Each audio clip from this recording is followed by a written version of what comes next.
back again today with another installment of MIDI sequencing tips from Tom. And today we're going to talk about advanced quantization features in Logic Pro. Quantization is the process of moving notes to the nearest beat or subdivision of that beat, in essence, to perfect the music and make it rhythmically accurate. However, we all know musicians play with a certain amount of feel, and quantization will take any feel out of the music. It will line it up rhythmically perfectly. Now, Logic has a suite of powerful quantization tools similar to what they had in Digital Performer. The difference is, and this is an important thing, quantization in Logic is done in real time. It's non-destructive. You quantize the notes in the window, you see them as quantized, but the original note positions are stored in the sequence, and you can get back to them at any time. All right, let's go to Logic. Okay, the first thing we have to talk about when talking about quantization is the sequencer resolution. Logic Pro breaks every quarter note down into 960 units. 960 units. You notice if we have the grid to quarter notes, this first note is at 960, and if we go up one notch, we go to position 1. Now, if we change the grid to eighth notes, it breaks every one of these 960 units into two divisions of 480. If we break the grid down into sixteenths, we have four divisions of 240. None of this changes the way Logic imports and stores notes. It just changes the way they are displayed. Now, here's our Casablanca project. This is 8 measures of it. Everything has been very strictly quantized to quarter notes and eighth note triplets.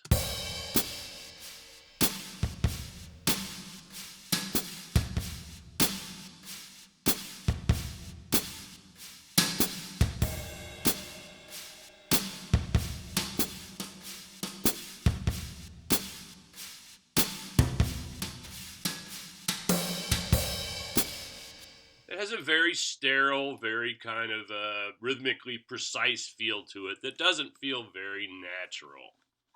So the first thing we're going to do is go down to these regions, select a region, and we're going to turn off quantizing for now.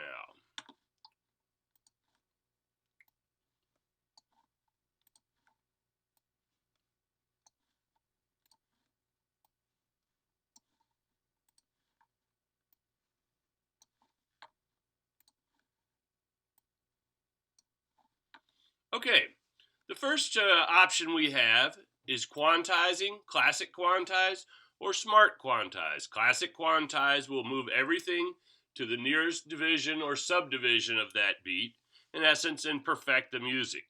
Smart quantize, MIDI events near the grid position are analyzed, and based on their proximity to the target grid position and their velocity, a reference point or center of gravity is set for each group, and they are moved to target grid positions. All nearby MIDI events are moved proportionally to the reference point, but this tends to create a more natural kind of quantization in which everything is not perfect. Unlike classic quantize, all MIDI events keep their original order. All right, so we have quarter note symbols. The first way we have to adjust these is, let's go into quantize and quantize them to quarter notes. The first tool we have is called Q swing. Let's take a look at this cymbal track. It has been perfectly quantized to quarter notes. Everything is dead on the beat. Q swing allows you to put a triplet feel in here. 50% is no swing at all. But you notice, as this value goes up, my triplets, my second note of every one of these becomes a triplet.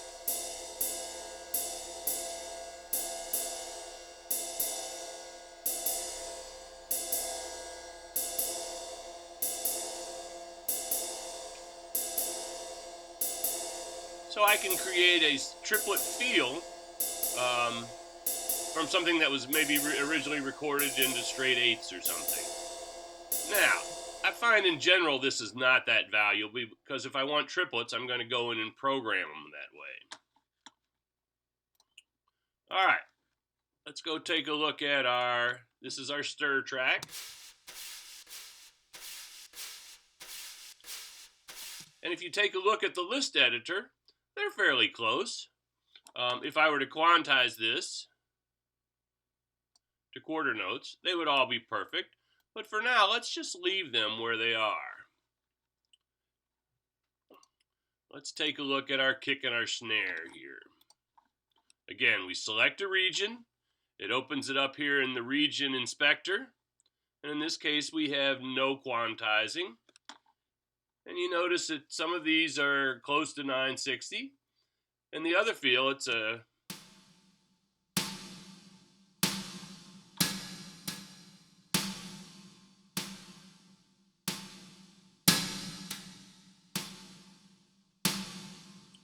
Now, we have a very powerful tool here that's called Q strength.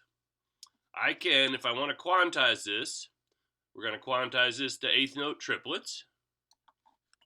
And you notice, if I have quantizing on completely, they're all snapped to the grid.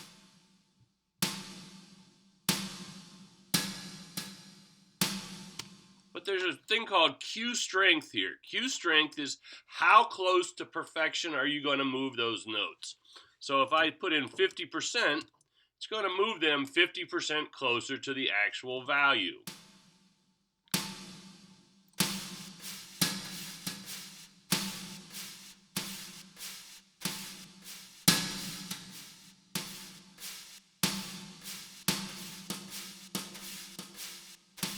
And we keep some of that humanness in it.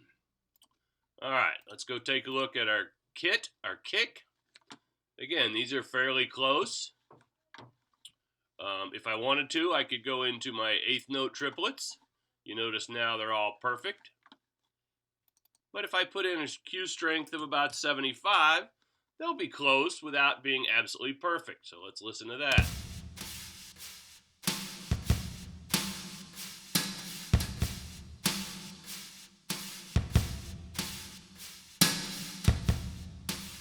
Now, you notice we have one here that's kind of exceptionally bad. We can just go in and type this one in.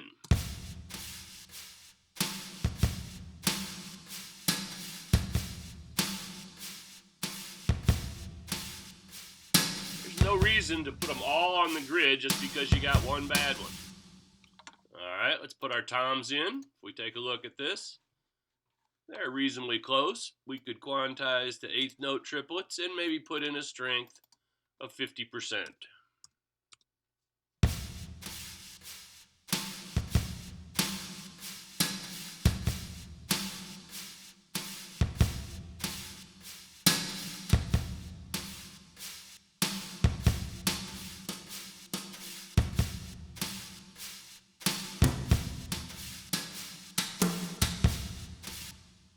Now, we look at these, we could actually just go in and change them a little bit, get a little bit closer manually.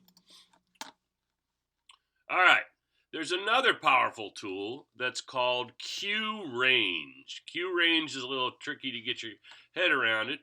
Let's take a look at, this is a hi-hat track. And let's look at it without being quantized. So we're going to turn off quantize. And take a look at these values, 17, 11, 9, 21. They're reasonably close. So what Q range does is it looks at the things, looks at the note values, and if you have a negative Q range value, only notes that fall outside the set range are moved to ideal quantized positions, while notes that are closer remain unaffected. Quarter notes. And if we have a negative value, you notice over here in the list windows, the ones that were close, it leaves alone. The only one it affects are the ones that are way, way off. Now, if we do the opposite, if we have a positive value, Only notes that are close to the correct value are moved to the quantization position, and the ones that are way out are left alone. So negative values fix the really bad notes and leave the ones that are close alone.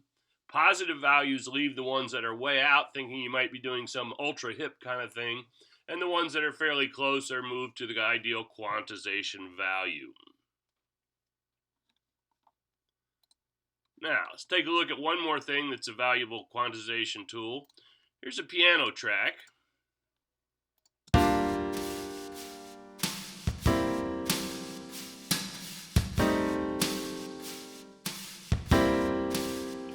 We have a tool called Q-Flam. Q-Flam spreads out notes from the original time position.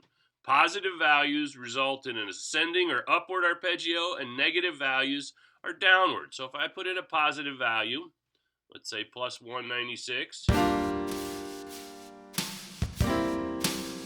you notice it now arpeggiates all those chords. And if I were to go in and put in a negative value,